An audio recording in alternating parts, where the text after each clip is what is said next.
Serena, situation update, please. Getting visuals now, Captain.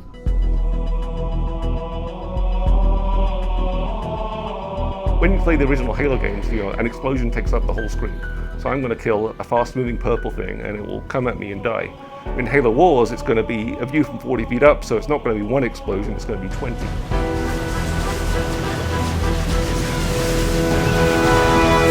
One of the things we want to do with Halo Wars was tell the Halo story, show the Halo universe in a different way, and actually bring strategy game into the console. In Halo Wars, you get to control everything. All the grunts and elites and brutes and choppers and ghosts and banshees and all these really cool vehicles, plus a lot of the stuff we've added. Control heroes, you get to control Spartans, you get to control small armies of Spartans. Everything is under your control in a real-time strategy. We wanted something that the fans could see the things that they know and love from a different perspective. Spartan jacking is one of the best things in the game.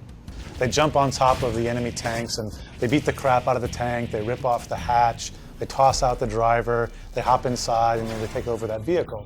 And people are used to seeing that from a first-person shooter standpoint, where everything's very large. Well, we have all that same detail in Halo Wars. Some of the battles in the game are small, and some of the battles in the game are really big. What's cool about that, at least in the campaign, is that's based on how you play. If you spend more time going to fight the Covenant, you may be dealing with a larger force than if you would have gotten there quicker. And you get those choices, which is again the hallmark of a strategy game. How do I want to build my army out? And by the end, you've got 12 or 15 Scorpion tanks rolling across the landscape, or you could have 40 or 50 Marines. And it's really kind of your choice. But it is a game more focused about combat, which is certainly what the Halo fans will expect. People want to blow stuff up, myself included. It's a console game. Stuff blows up really, really well in Halo Wars, but it is also a game where you have to think. The new part of this game is, for a lot of people, is actually playing an RTS. In the FPS games, you're just using one single weapon and one single tactic. In our game, you actually have to employ multiple strategies on the screen at the same time. You're the general, training units and using those units to accomplish the mission.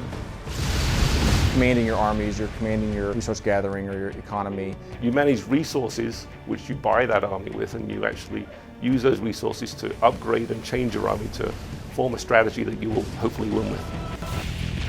There's a lot of different definitions for armies, right? There's like a teched out army, which is maybe not as big an army, but you've spent a lot more of your resources on technologies and things like that, so it's a very powerful army. And it actually kind of maps into Halo Wars really well because in our game, the UNSC, the humans, they're the regimented army. But the Covenant, the sort of religious zealots, they can bring a lot more units to the fight, but each of those units is a little bit weaker.